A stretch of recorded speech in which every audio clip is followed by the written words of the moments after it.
ইয়া রাসূলুল্লাহ, ইয়া হাবিবাল্লাহ, ও আল্লাহর পয়গম্বর, ও নবীজি, আমি সাওবানকে যদি আল্লাহ সর্বনিম্ন একটা জান্নাত দান করেন গো নবীজি, আমি সাওবান কিন্তু আপনার সাথে থাকতে পারবো না। আমি সাওবান যখন বাড়িতে চলে যাই, আমার মনটা কিন্তু আপনার কাছে পড়ে থাকে। ইয়া রাসূলুল্লাহ, ইয়া হাবিবাল্লাহ, ও আল্লাহর নবী, আমি সাওবান আপনাকে ভালোবাসি, আমি কেমন করে আপনাকে ছাড়া থাকবো? এই কথা শুনে আল্লাহর নবীর মনটাকে ক্ষুণ্ণ করে ফেললেন। জিবরাইল আইসা বললেন, ইয়া রাসূলুল্লাহ, ইয়া হাবিবাল্লাহ, ও আল্লাহর পয়গম্বর, আপনি মনটাকে ছোট করে ফেলেছেন, আপনার সাহাবী সাওবানও ছোট করে ফেলেছেন। ইয়া রাসূলুল্লাহ, ইয়া হাবিবাল্লাহ, ও আল্লাহর নবী, এই মুহূর্তে মহান আল্লাহ রাব্বুল আলামিন আমি জিবরাইলের মাধ্যমে আপনার উপরে একটা আয়াত নাযিল করে দিয়েছেন। আল্লাহ জানিয়ে দিয়েছেন, ইয়া রাসূলুল্লাহ, ইয়া হাবিবাল্লাহ, আল্লাহ পাক রব্বুল আলামিন বলেন, ওয়া মান ইউতিইল্লাহা ওয়ার রাসূল ফাউলাইকা মাআল্লাযীনা আন'আমা আল্লাহু মিনাল নাবিয়্যিনা ওয়াস সিদ্দিকিনা ওয়াশ শুহাদা'i ওয়াস সালিহিন। মহান আল্লাহ জানিয়ে দিয়েছেন, যারা আল্লাহ এবং রাসূলের ইতাআত করবে, অনুসরণ করবেন, মহান আল্লাহ রাব্বুল আলামিন যাদেরকে, আল্লাহ পাক রব্বুল আলামিন যেই সমস্ত মানুষেরা আল্লাহ এবং রাসূলের অনুসরণ এবং ইতাআত এবং অনুকরণ করবেন, আল্লাহ যাদেরকে নিয়ামত দান করেছেন, আল্লাহ যাদের উপর অনুগ্রহ দান করেছেন, তাদের সাথে মহান আল্লাহ রব্বুল আলামিন ওই সমস্ত মানুষদেরকে জান্নাতের মেহমান বানায়া দিবে। ওই সমস্ত মানুষদেরকে যারা আল্লাহ এবং রাসূলের ইতাআত এবং অনুসরণ করবেন, আল্লাহ পাক রব্বুল আলামিন যাদেরকে নিয়ামত দিয়েছেন, অনুসরণ, আল্লাহ পাক রব্বুল আলামিন যাদের উপর অনুগ্রহ করেছেন, ওই সমস্ত মানুষদেরকে আল্লাহ তাআলা 4টা দলের সাথে, আমার তেলাওয়াতকৃত আয়াতে আল্লাহ বলেন, 4 দলের সাথে আল্লাহ তাআলা তাদেরকে জান্নাতের মেহমান বানায় দেন। এই জন্য আল্লাহ রাসূল বলেন, ওয়াকাল রাসূলুল্লাহ সাল্লাল্লাহু আলাইহি ওয়াসাল্লাম, মান আহাব্বা সুন্নতি ফাকাদ আহাব্বানি ওয়া মান আহাব্বানি কানা মাই ফিল জান্নাহ। মায়ার নবী, বিশ্ব নবী রাহমাতুল লিল আলামিন বলেন, মান আহাব্বা সুন্নতি, যেই ব্যক্তি আমার সুন্নতকে ভালোবাসবে, আমি নবীজিকে অনুসরণ করবে, অনুকরণ করবে, ওই ব্যক্তি যেন আমি নবীকে মহব্বত করলো। আর যে ব্যক্তি আমি নবীকে মহব্বত করবে, ওই ব্যক্তি আমি নবীর সাথে জান্নাতে থাকবে। এই জন্য ভাইরা আমার লক্ষ্য করে দেখুন, নবীজির সুন্নত আপনি আমার ব্যক্তিগত জীবনে, পারিবারিক জীবনে, নবীজির আদর্শ অনুসরণ ব্যক্তিগত জীবনে, পারিবারিক জীবনে, রাষ্ট্রীয় জীবনে, আন্তর্জাতিক জীবনে যদি আপনি আনতে পারি, সমাজেও শান্তি হবে, পরিবারেও শান্তি হবে, নিজের ব্যক্তিগত জীবনেও শান্তি হবে, রাষ্ট্রীয় জীবনেও শান্তি হবে। এই জন্য নবীজির সুন্নতের মধ্যে একটা সুন্নত হলো সালামের প্রসার করা, নিজের ঘরে সালাম দেওয়া, নিজের মা বাবাকে সালাম দেওয়া, ঘরে ঢোকার পরে সালাম দেওয়া, মুমিন মুসলমানকে সালাম দেওয়া। আমার প্রাণের ভাইয়েরা, আমরা অনেকেই বলি, হুজুর আমাদের ফ্যামিলির মধ্যে কোনো শান্তি নাই, কিন্তু আমাদের সমাজের মধ্যে, আমাদের ফ্যামিলির মধ্যে নবীজির সুন্নত না থাকার কারণে, নবীজির আদর্শ না থাকার কারণে, নবীজির সুন্নত এবং আদর্শ না থাকার কারণে অনেক সময় আমাদের কাছে শান্তি আসে না। আমার প্রাণের ভাইয়েরা,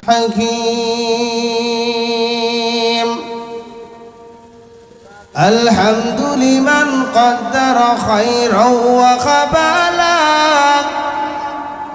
والشكر لمن صور حسنا وجمالا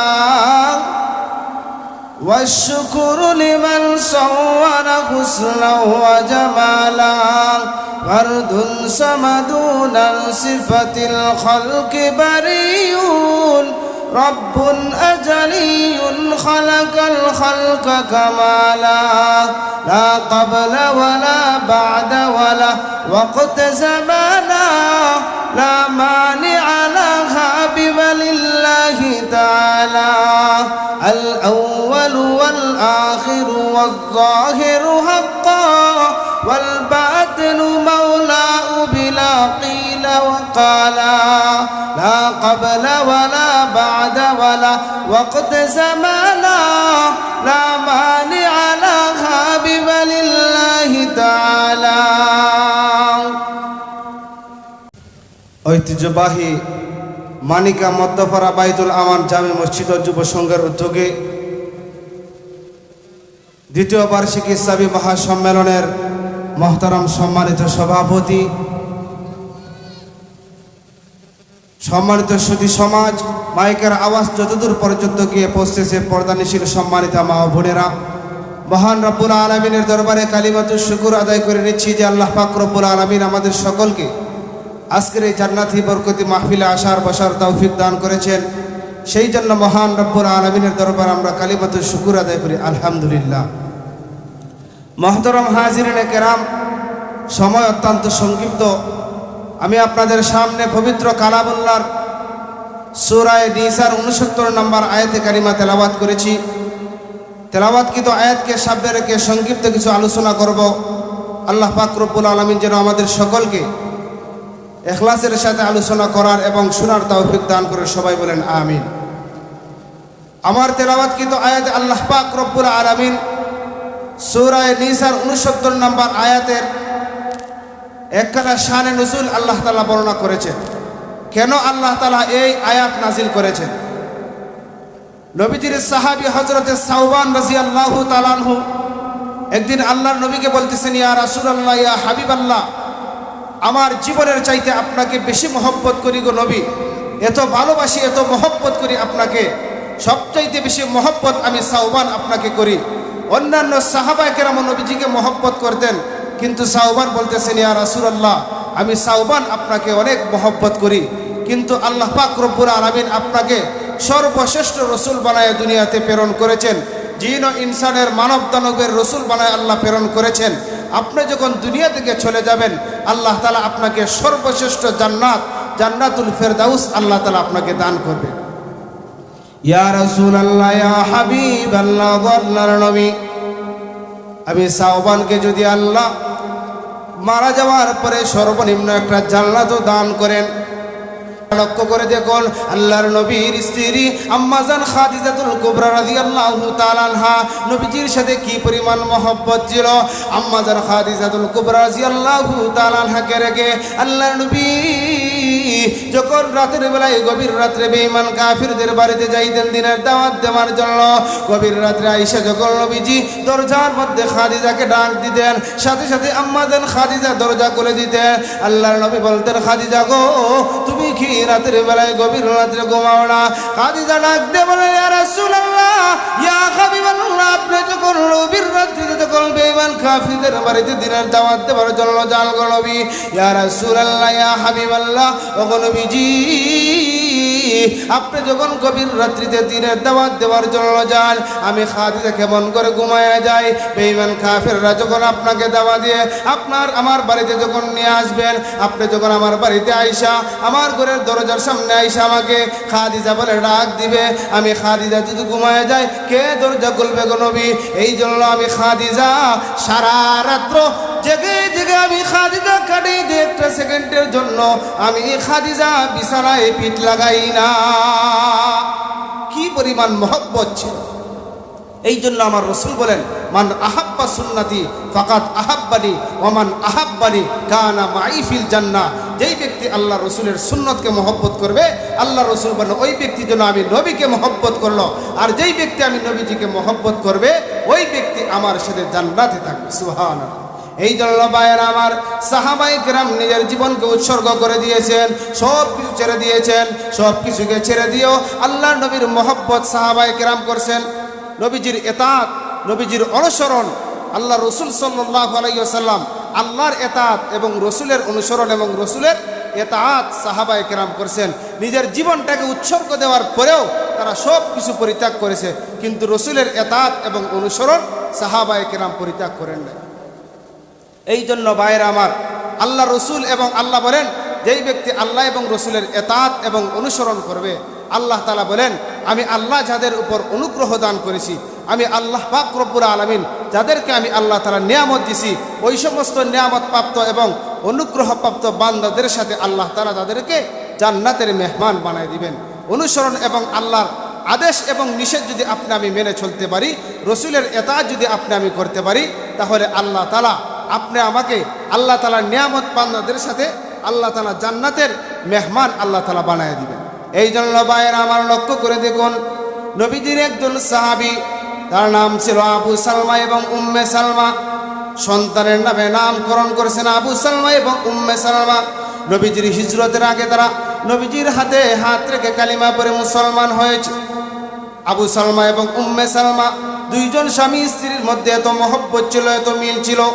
উম্মে সালমা একদিন ডাক দিয়ে বললেন, স্বামী আমার, আমি উম্মে সালমা যখন দুনিয়া থেকে বিদায় নিয়ে যাব, ও স্বামী আমার, আপনি কিন্তু দ্বিতীয় বিবাহ করতে পারবেন না, কোনো স্ত্রী গ্রহণ করতে পারবেন না। আবু সালমা বলল, ঠিক আছে, কিন্তু আমি আবু সালমা যখন মারা যাব, তুমি উম্মে সালমা, আমি আবু সালমার চেয়ে যদি উত্তম কোনো স্বামী তুমি পাও, তাহলে তুমি গ্রহণ করে নিবা। কারণ একজন মহিলা সারা জীবন স্বামী ছাড়া একা একা থাকতে পারে না। আমার প্রাণের ভাইয়েরা, আল্লাহর নবী, বিশ্ব নবী রাহমাতুল লিল আলামিন যখন হিজরত করে মক্কা ছেড়ে মদিনাতে চলে গেলেন, তখন আবু সালমা এবং উম্মে সালমা বলল, যে এলাকাতে নবী নাই, ওই এলাকাতে আমরা থাকতে পারি না, চলো আমরা হিজরত করে মক্কা ছেড়ে মদিনাতে চলে যাই। আমার প্রাণের ভাইয়েরা, এই সংবাদটা যখন আবু সালমা এবং উম্মে সালমার বংশের লোকের কাছে যখন প্রচার হয়ে গেল, তারা যখন জানতে পারলো আবু সালমা এবং উম্মে সালমা হিজরত করে আল্লাহর নবীর কাছে যাবে, রাস্তার মধ্যে তারা যখন আয়েশা বলতেছে, উম্মে সালমার বংশের লোকেরা বলতেছেন, হে আবু সালমা, তুমি একা যাইবা মুহাম্মদের কাছে, আমাদের কোনো বাধা নাই, তুমি চলে যাও, কিন্তু আমাদের মেয়েকে রেখে যাইতে হবে, আমাদের বংশের মহিলাকে তুমি রেখে যাইতে হবে। আবু সালমার বংশের লোকেরা বলতেছে, হে আবু সালমা, তুমি মুহাম্মদের কাছে যাইবা, আমাদের কোনো বাধা নাই, কিন্তু আমাদের বংশের প্রদীপ তোমার সন্তান সালমাকে তুমি রেখে যাইতে হবে। তাদের উদ্দেশ্য হইল সন্তানের মায়া বেশি, স্ত্রীর মায়াও বেশি।